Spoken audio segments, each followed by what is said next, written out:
Live across the country, tackling the topics everyone is talking about online. Share, engage, and interact. This is Newsfeed Now. Good Tuesday morning, everyone. It is a terrific Tuesday. You want to know why? Because you are joining us for Newsfeed Now. I'm your host. I hope you're not bored with me yet. I'm Hillary Hunt. In today's show, we are taking a look at how 500,000 lives were remembered at our nation's capital. It was beautiful. We're going to show you that in just a minute.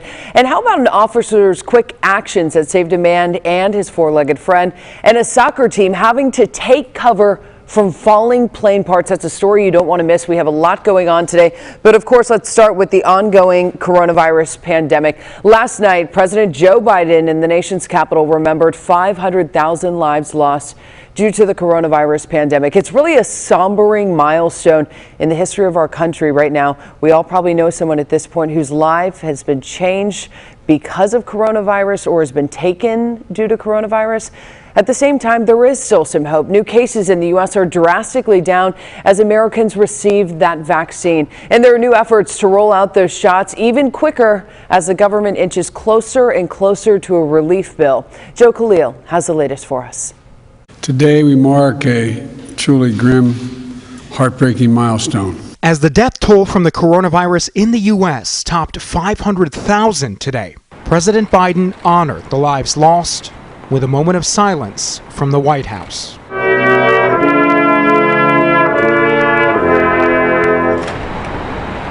That's more Americans who have died in 1 year in this pandemic than in World War I, World War II, and the Vietnam War combined. The president ordered flags lowered to half-staff at all federal buildings. But as we acknowledge the scale of this mass death in America, we remember each person and the life they lived. And despite the grim milestone, there is reason to be hopeful. The average number of weekly cases is dropping to their lowest levels since October, peaking in January at 250,000 new cases every week, now at 64,000 and falling. Rise for a moment of silence. On Capitol Hill, the House of Representatives followed the president's lead with a moment of silence of its own. The committee will now come to order. Meantime, lawmakers worked through the White House's $1.9 trillion COVID relief package. We are going to pass this legislation, and we are going to turn this pandemic and economic crisis around. Democrat John Yarmuth says more COVID relief is crucial for struggling families and businesses. And other Democrats say outside of Washington, most Americans support it. Supported by Democrats and Republicans across the country, including organizations like the Business Roundtable, a right-leaning organization. But Republicans say the bill has become a Democratic wish list with measures like a hike in the minimum wage. This Democrat bill spends way more than is even conceivably necessary, and in so many wrong places. Other Republicans insist there is still money left over from the more than $3 trillion in relief that Congress has already passed. Show us the amount of enacted stimulus funding that remains unspent before we use hard-working American taxpayer dollars to spend another $1.9 trillion in stimulus funding. And to that, President Biden responded, Now critics say the plan is too big. But let me ask them a rhetorical question. What would you have me cut? What would you leave out? Okay, let's head over to Indy. In the darkness before dawn, the lights went out at Marion County Jail in Indianapolis early Monday morning before the electricity was restored to the building on the East Washington Street. As you can imagine, dozens of police officers and sheriff's deputies called in just to maintain order. 28 inmates injured. Russ McQuaid joins us from outside that jail with the latest. This is an old car factory just a couple blocks away from the main county jail where more than 1,000 inmates are locked up, either serving time or awaiting trial. Just before 3 a.m., power was cut to the privately run jail as ice damaged an IPL utility pole nearby. Police and deputies responded to keep the inmates inside and under control as the lights remained out for more than an hour, and a faulty backup generator only worked off and on until all the electricity was restored just after 4:30 a.m. There was 28 total people that was injured and treated. 11 went to the hospital. The other 17 were treated by core civic medical personnel out on East Washington Street. Jail 2 is a privately run jail operated by Core Civic at a cost of about $16 million a year to house inmates charged with less violent crimes. There are no cells but open dorms behind locked doors where inmates and staff keep a wary eye on each other to maintain security. We entered the floors, and once we had enough deputy and law enforcement personnel on site, we were able to order the individuals inside the housing units to have a seat on their bunks. I believe the amount of law enforcement officers that we had and the show of force assisted us in regaining that order. One grandmother we spoke with said her son suffered a severe leg injury during a scuffle with a Core Civic employee inside Jail 2 last summer. I was not surprised at all. I was not surprised at all. My only thing is, what will they do about it going forward? Marion County is less than a year away from opening up its new jail at the Community Justice Complex in the Twin Air neighborhood. And when that happens, by the end of this year, Jail 2 will close. In downtown Indianapolis, Russ McQuaid, Fox 59 News. Thank you, Russ. Let's head to what's happening in the South. An Arkansas man hugging his dog a little bit tighter this morning after a police officer had to rescue both of them from a frozen pond. Our Claire Kreitz shows us how this officer really thought outside of the box to bring them both to safety. As the snow started falling, Devon Fowler says his 14-month-old dog Max was having a blast sniffing through the powder. But suddenly, that nose took him too far. The snow and the ice, the pond looked like land, and he just kept running right out onto it and went about 20 yards out, and then he fell through. As he tried to reach his dog, Fowler called 911. Asked him to send the animal control over to help, and they're like, well, in this weather it may be a while. Taking man's best friend to a whole new level. I'm like, well, send somebody over to check on me, I'm going in. He crawled out on the ice to get Max himself. I was about 5 yards from him, and the ice started cracking underneath me, and I'm like, well, here we go. About that time, Hot Springs police officer Tyler Ward pulled up. About where that stick is about where he was at. Officer Ward stayed on shore coaching Fowler on how to get Max back on land. Pushed the dog to me, it slid a little ways, didn't break the ice, and I started calling to the dog.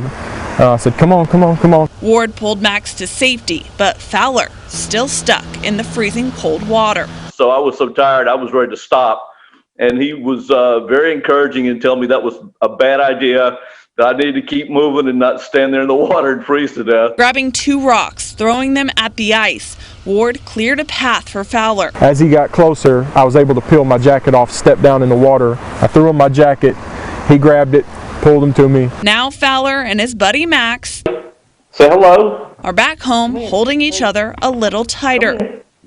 Come here, come here, come here. It's all thanks to the officer who showed up at the right time. We're lucky to have somebody like Officer Ward in this neighborhood.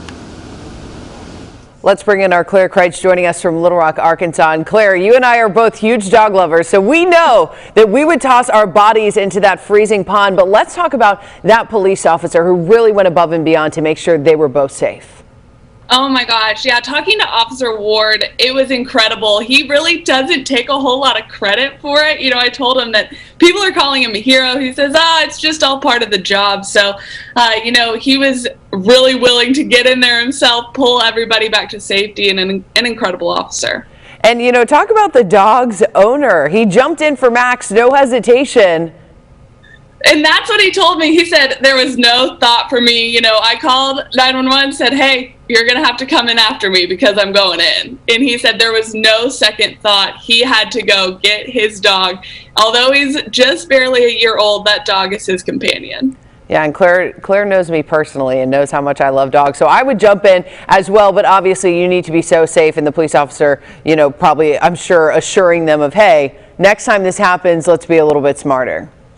Exactly, and I'm the same way. Again, you know me, I would have probably jumped in too, but police say please wait for law enforcement to get there. It's a little bit safer that way. Yeah, a dangerous situation, but we are happy they are all safe. And Max looks like he had a great time in the snow as well. Claire Kreitz out of Little Rock, Arkansas. Claire, thanks so much. Let's talk a little bit about that snow. The South saw a lot of it. There's snow everywhere, but a unique and visual protest actually took place in a really cold place the Utah State Capitol. Check that out. Those are all snowmen.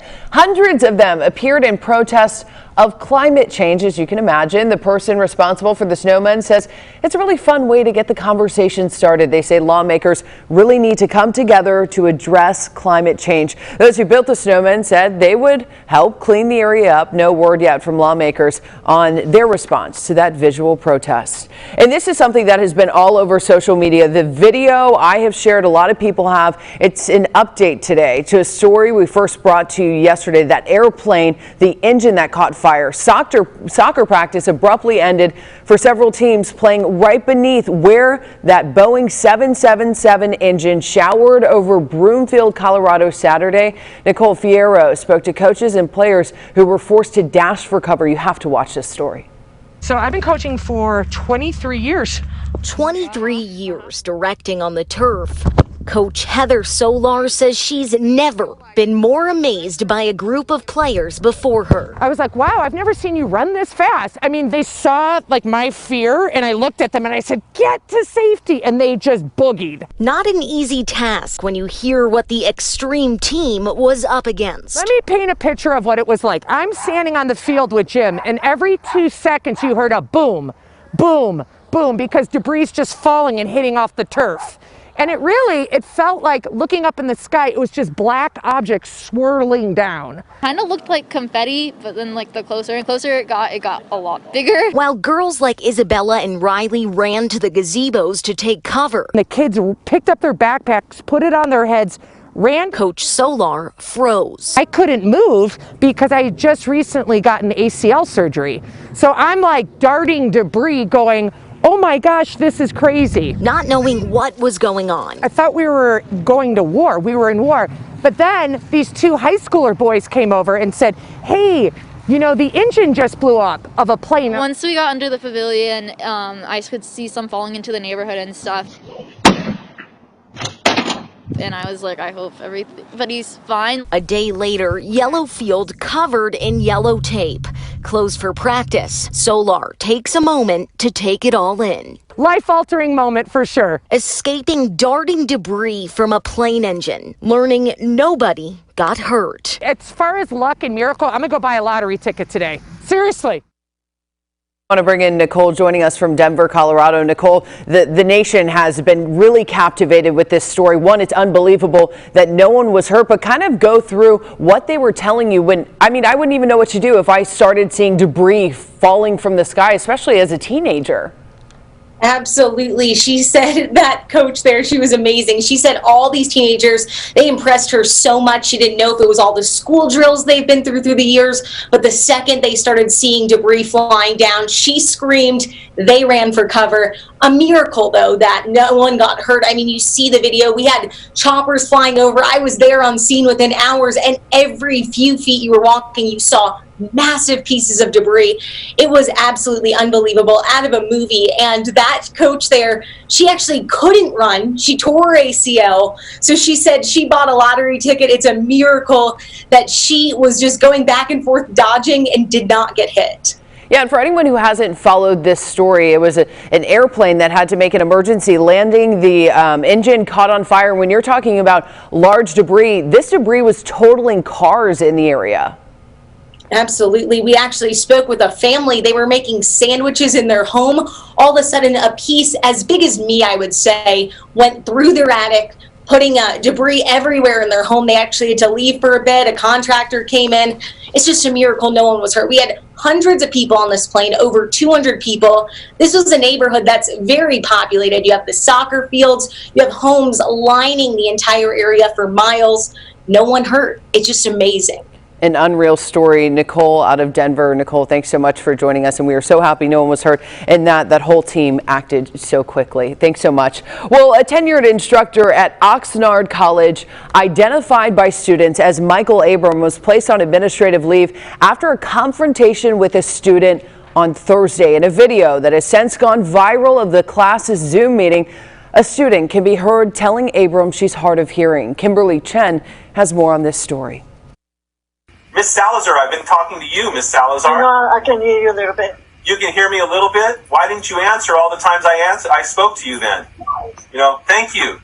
Thank you. Why don't you? A tenured instructor at Oxnard College, identified by students as Michael Abram, is on paid administrative leave after this confrontation with a student during a class Zoom meeting Thursday. You can hear the student tell Abram she's hard of hearing. Abram continues to berate her. Video of the class went viral on social media. You can have your counselor join us.